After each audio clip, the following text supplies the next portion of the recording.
সব সময় উল্টোপাল্টা কাজ করে বেড়াস? আজ সকালে রমাকান্ত বাবু এসে মাকে তোর নামে নালিশ করে গেছে। আমি অনেক কষ্টে মাকে শান্ত করেছি। এই রমাবাবুর আর কোনো কাজ আছে নাকি? সারাদিন খালি লোকের বাড়ি এসে চেঁচামেচি করা, আর নিজের ছেলে ভানুর দিকে দেখেছো কখনো সারাদিন মারামারি করে বেড়ায়?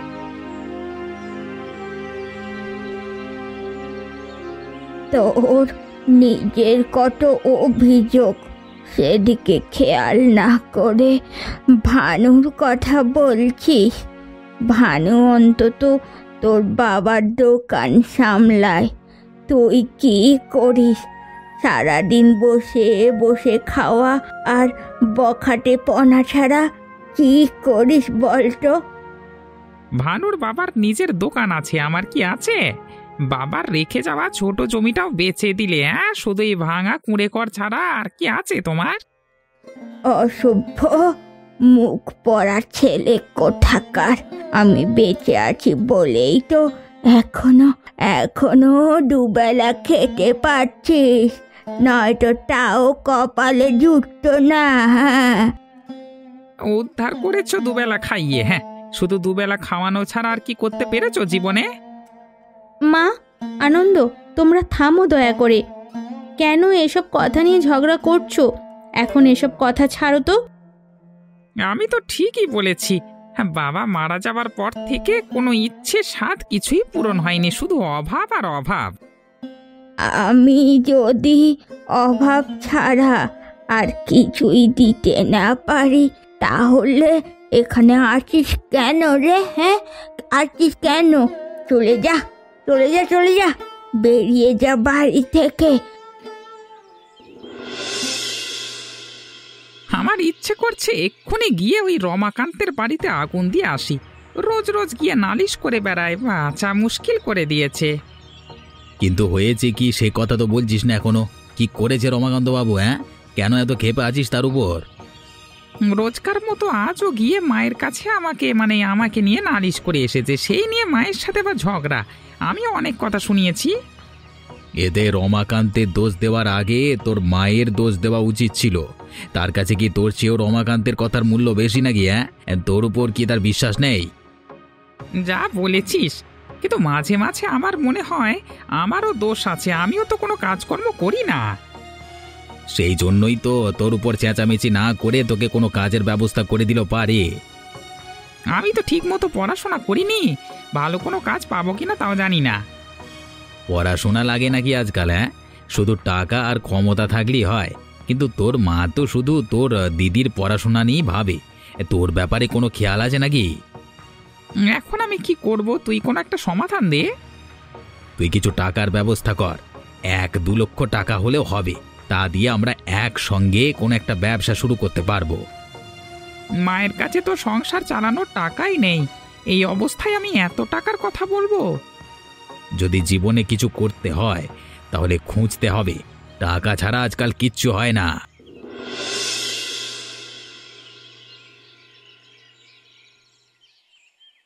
আরে বাহ আস্থা দিদি, আপনি হঠাৎ আমার বাড়িতে এসেছেন।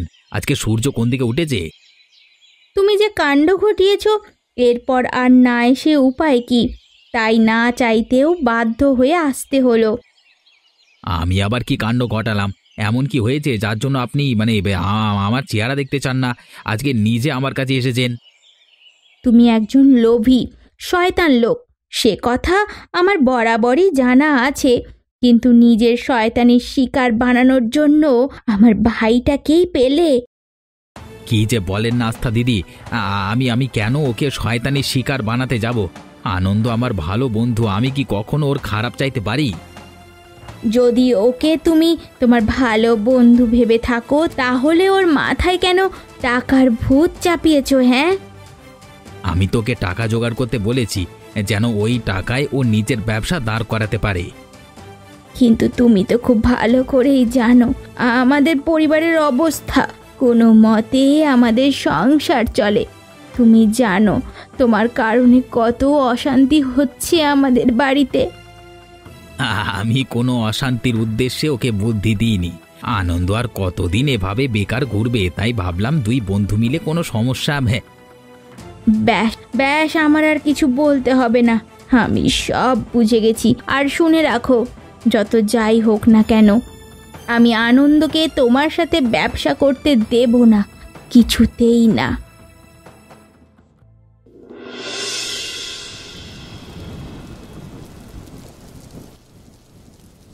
আস্থা, আজ তোকে কিছু কথা বলবো মা, খুব মন দিয়ে শুনবি আর এই কথাগুলো পালন করবি। কি কথা মা, বলো, আমি শুনছি। আমি যদি পৃথিবীতে না থাকি তাহলে আনন্দের খেয়াল রাখিস, ওকে কোনো কাজকর্মের ব্যবস্থা করে দিস, কখনো ওকে একা ছাড়িস না, নিজের লেখাপড়াও বন্ধ করিস না। কেন মা, এইসব কথা কেন বলছো? তোমার কিচ্ছু হবে না মা। আনন্দ আনন্দ ডাক্তারের খোঁজে গেছে মা, এক্ষুনি চলে আসবে। আমি বুঝে গেছি রে মা, আমার হাতে বেশি সময় নেই। এতদিন আমি আমি যা যা সংসারের জন্য করেছি সেই সব দায়িত্ব আমি তোকে বুঝিয়ে দিয়ে যাচ্ছি। মা মা, তুমি আমাদের ছেড়ে চলে গেলে আমরা যে অসহায় হয়ে পড়বো মা।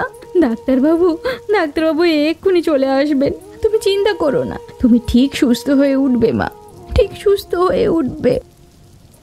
আনন্দকে ওই মুরালির থেকে দূরে থাকতে বলবি, এ কিন্তু সুবিধের লোক নয় রে, ওর সঙ্গে বন্ধুত্ব রাখলে ও কোনো একটা ক্ষতি করে বসবে রে আনন্দের।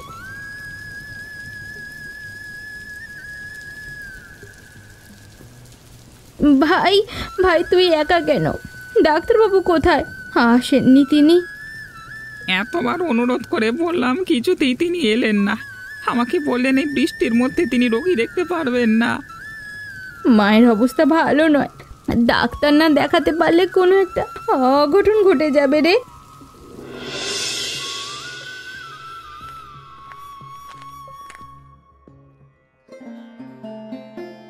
তোমার কথা অনেক শুনেছি, তোমার মা তোমার খুব প্রশংসা করতেন। সত্যি শকুন্তলা দেবীর মতো ভালো মানুষ এভাবে চলে যাবে কখনো ভাবিনি। আমি আপনার কথা শুনেছি মায়ের কাছে, আপনার দয়াশীল মনোভাব, আপনার সততার সব কিছু প্রশংসা করতেন মা। বিগত 12 বছর ধরে তোমার মা আমার বাড়িতে কাজ করেছে, বিশ্বস্ততা দিয়ে এ বাড়ির সকলের মনে জায়গা করেছে। এখন তুমি আমার কাছে সাহায্যের জন্য এসেছো, তোমায় আমি ফিরিয়ে দিলে খুব অন্যায় হবে। বলো, তোমায় আমি কিভাবে সাহায্য করতে পারি? না, মারা যাওয়ার পর থেকে বাড়ির সব দায়িত্ব আমার। নিজের ছোট ভাইটিকে নিয়ে খুব কষ্টে দিন কাটছে, অনেক চেষ্টার পরও কোথাও চাকরি পাইনি। যদি যদি আপনার বাড়িতে আমার একটা কাজের সুযোগ দেন। সে কি, তুমি একজন সুশিক্ষিত মেয়ে হয়ে আমার বাড়িতে কাজ করবে? না না, এ হয় না, তোমার এই অনুরোধ আমি রাখতে পারবো না। আমি জানি আমার লোকের বাড়িতে কাজ করা সাজে না, কিন্তু যদি আমায় কাজটা দিতেন তবে কিছু টাকা রোজগার করার মতো সামর্থ্য হতো, না হলে আমাদের না খেতে পেয়ে মরতে হবে। আমি মিনতি করছি, আমায় কাজটা দিন। আমার মনে কিছুতেই সায় দিচ্ছে না, কিন্তু তুমি এত করে যখন অনুরোধ করছো তবে বেশ, তুমি কাল থেকে এসো, কিন্তু তুমি শুধু রান্নার কাজটা দেখবে, অন্য কাজ নয়। যদি এ শর্ত মানতে পারো তাহলে আমি তোমাকে কাজটা দিতে পারি। মা সত্যি বলতো, আপনি খুব দয়ালু আর ভালো মনের মানুষ। আমি কাল থেকেই কাজ শুরু করব। আজ চলি। আমি স্বপ্ন দেখছি না তো? যে কিনা আগে আমার দোকানে জিনিস চুরি করে নিয়ে যেত, সে এখন আমার দোকানে এসে সহকারীর কাজ করতে। আমি জানি আমি খুব অন্যায় করেছি, সবসময় আপনাকে খুব জ্বালাতন করেছি, আপনার ক্ষতি করেছি, কিন্তু কাজটা আমার খুব দরকার। আমি খুব বিপদে পড়ে কাজের খোঁজে এসেছি। আগে মা বেঁচে ছিল তো তাই সব কিছু সহজ মনে হতো, এখন বুঝতে পারছো জীবন কতটা কঠিন। আপনি যা খুশি বলতে পারেন, কিন্তু আমি চাই আমার দিদির সাথে আমি ওটা টাকা রোজগার করি, যেন ওর কষ্ট না হয়। দয়া করে আমাকে কাজটা দিন রামকান্ত বাবু। তোমাকে বিশ্বাস করে দয়া দেখিয়ে আমি যদি কাজটা দিই, তাহলে ভবিষ্যতে তুমি যে আমার দোকানের মালপত্র সরিয়ে আমার ব্যবসার ক্ষতি করবে না, সেটা আমি কি করে বুঝবো? আমি অতীতে যা করেছি, এরপর আপনার আমার উপরে বিশ্বাস না থাকাটা স্বাভাবিক, কিন্তু আমি পুরো চেষ্টা করছি নিজেকে বদলানোর। আমাকে একটা সুযোগ দিন।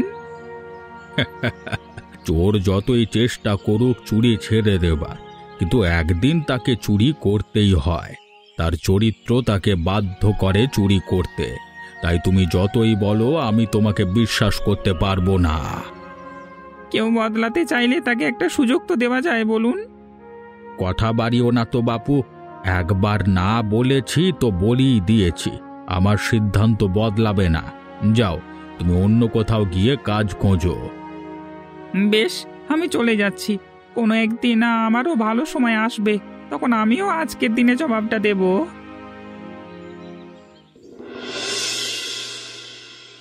আস্থা, তোমার ভাই আনন্দকে কখনো এখানে আসতে দেখি না, সে কোথায়? সে সারাদিন বাড়িতে থাকে না। মা মারা যাওয়ার পর থেকে ও যেন কেমন একটা চুপচাপ হয়ে গেছে। খুব বেশি কথা বলে না। খুবই দুরন্ত স্বভাবের ছেলে ছিল ও, আর আমার খুবই আদরের। মাকে হারালে অনেকে এমন হয়ে যায়, চিন্তা করো না, সময়ের সাথে সাথে সব ঠিক হয়ে যাবে। আচ্ছা মা আস্থা, আজকে অনেক দিন ধরে আমি তোমাকে একটা কথা বলতে চাচ্ছিলাম। হ্যাঁ বলুন, কি কথা? যদিও এসব কথা বড়দের সঙ্গে বলতে হয়, কিন্তু যেহেতু তোমার মা বাবা কেউ বেঁচে নেয়, তাই তোমাকেই বলছি। হ্যাঁ অবশ্যই। কি এমন কথা যেটা আমায় বলতে আপনি এত লজ্জাবোধ করছেন? আসলে আমার ছেলে প্রণবকে তো তুমি চেনোই। ডাক্তারি পড়ে গ্রামে ফিরেছে। খুবই বিনয়ী স্বভাবের আমার ছেলেটা, আর একটু লাজুক। ওর জন্যে বহুদিন ধরে একজন সংসারী আর সৎ মেয়ে খুঁজছি।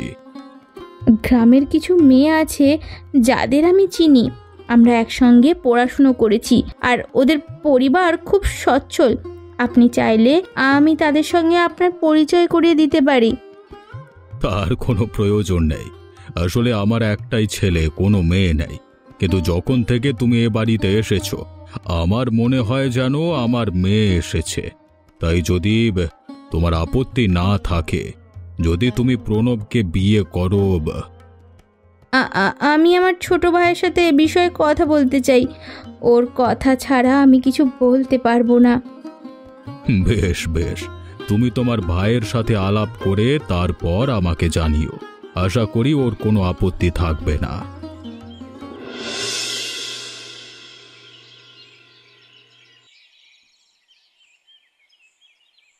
তুই হ্যাঁ বলিসনি কেন দিদি? এটা তো খুবই খুশির খবর, তোর হ্যাঁ বলা উচিত। মা বেঁচে নেই, এখন আমার পরিবার বলতে তুই আছিস। তোর মতামত ছাড়া কি আর আমি কিছু করতে রাজি হই?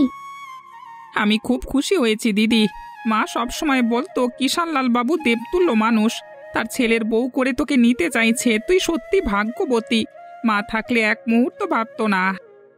কিন্তু যদি আমার বিয়ে হয়ে যায় তাহলে তোর কি হবে?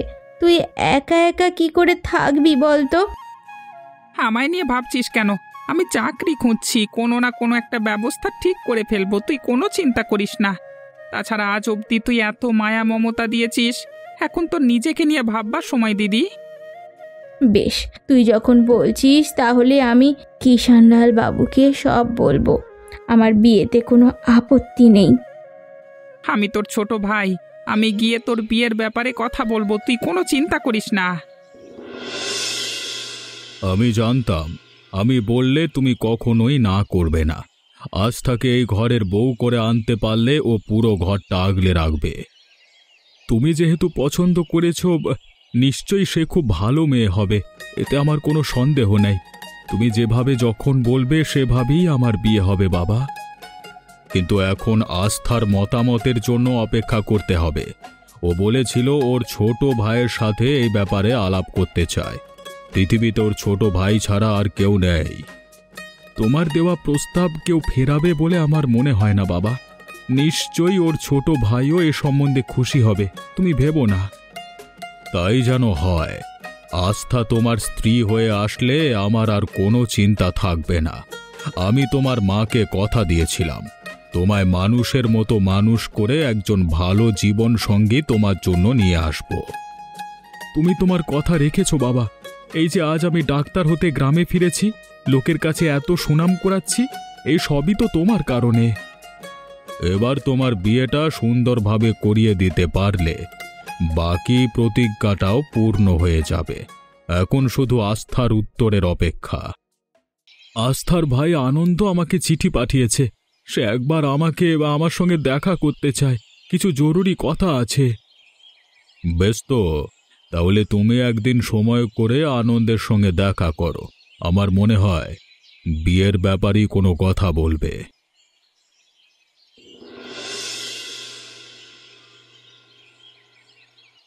আমি বয়সে আপনার থেকে অনেক ছোট, তাছাড়া আপনার সঙ্গে কথা বলবার কোনো যোগ্যতা আমার নেই, কিন্তু আমার মা বাবা কেউ নেই, তাই আমিই কথা বলছি আপনার আর দিদির বিয়ের ব্যাপারে।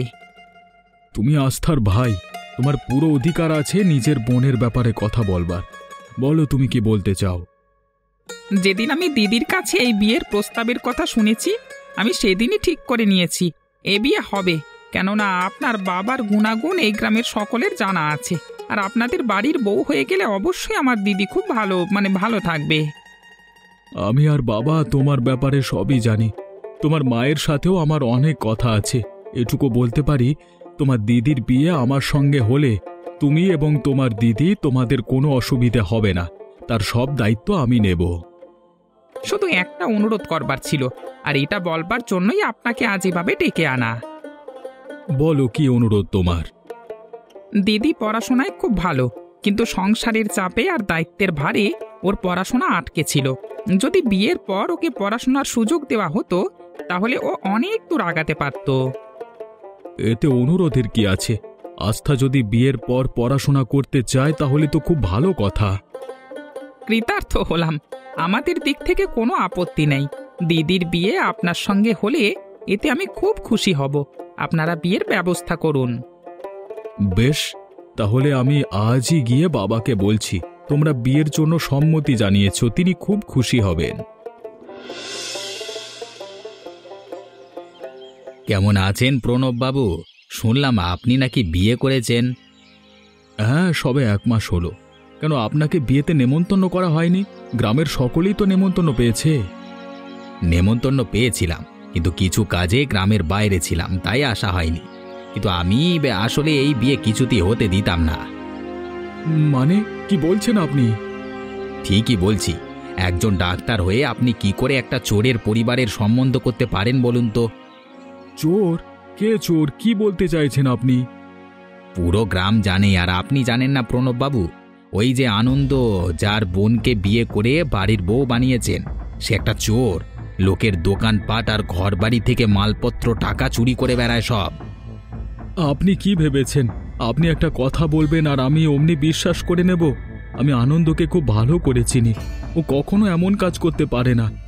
নিশ্চয়ই আপনি তার শত্রু, তাই ওর ব্যাপারে এসব বলে আমাকে ভরকে দিতে চাইছেন, কিন্তু আমি এসব বিশ্বাস করবার লোক নই। বেশ, আমার দায়িত্ব ছিল আপনাকে বলবার, আমি বলেছি। বিশ্বাস করা আর না করা সম্পূর্ণ আপনার ব্যাপার। যেদিন আমার কথা সত্য প্রমাণিত হবে সেদিন বুঝবেন। চাইলে গ্রামের অন্য লোকেদের কাছেও জিজ্ঞেস করতে পারেন, তারাই সব বলে দেবে। আমি এখন চলি।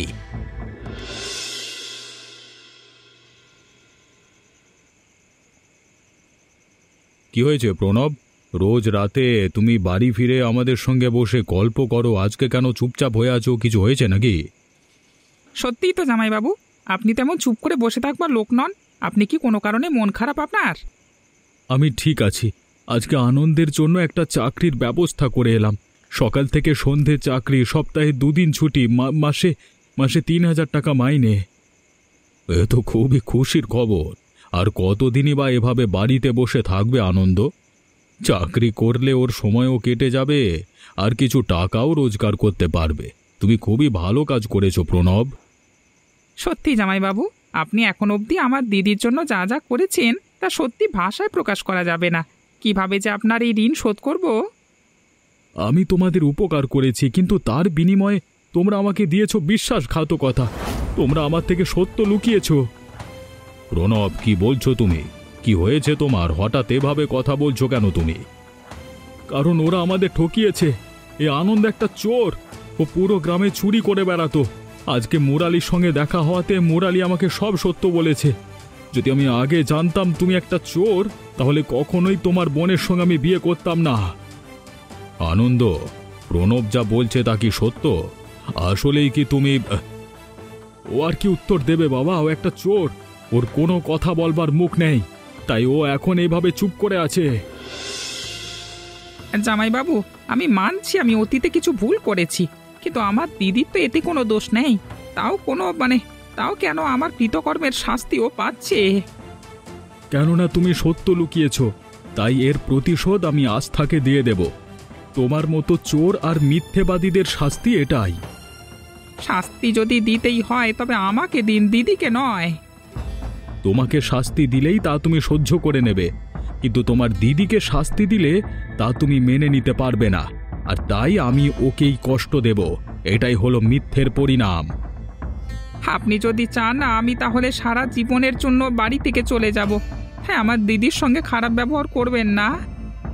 তুমি এই বাড়িতে থাকো বা না থাকো, তোমার ভুলের মাসুল তোমার বোনকে সারা জীবন দিতে হবে। কথাটা মাথায় রেখো।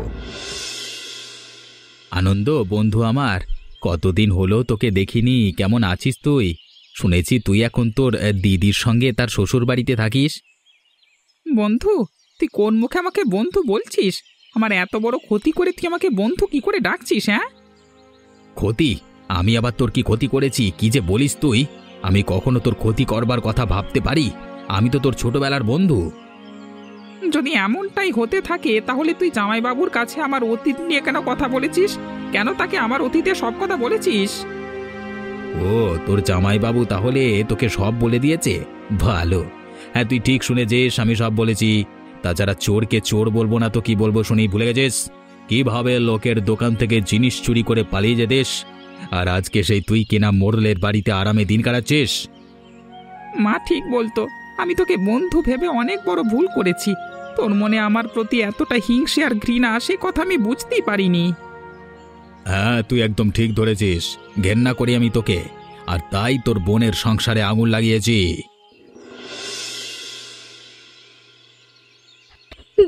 তোর তোর এই অবস্থা কি করে হলো ভাই?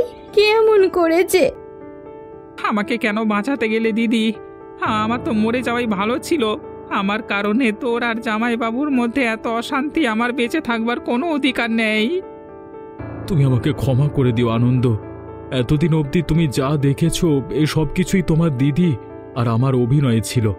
তোমার দিদি আমাকে বলেছিল তোমার অতীতের ব্যাপারে। আমি চেয়েছিলাম যেন তুই আর কখনো আগের মতো বিগড়ে না যাস, যেন সব সময় ভালো কাজ করিস, সব খারাপ অভ্যাস ছেড়ে দিস। তাই তো এইসব অভিনয় করেছিলাম, কিন্তু এই অভিনয়ে যে এত বড় বিপদ হয়ে সামনে এসে দাঁড়াবে সে কথা জানলে আমি কখনো এমনটা করতাম না রে ভাই, এমনটা করতাম না। মানুষ মাত্রই ভুল হয়, কিন্তু তাই বলে তোমার ভুলের শাস্তি আমি তোমাকে বা তোমার দিদিকে দেব এমন নিকৃষ্ট লোক আমি নই। এসব আমি শুধুমাত্র তোমার দিদির বলাতে করেছিলাম।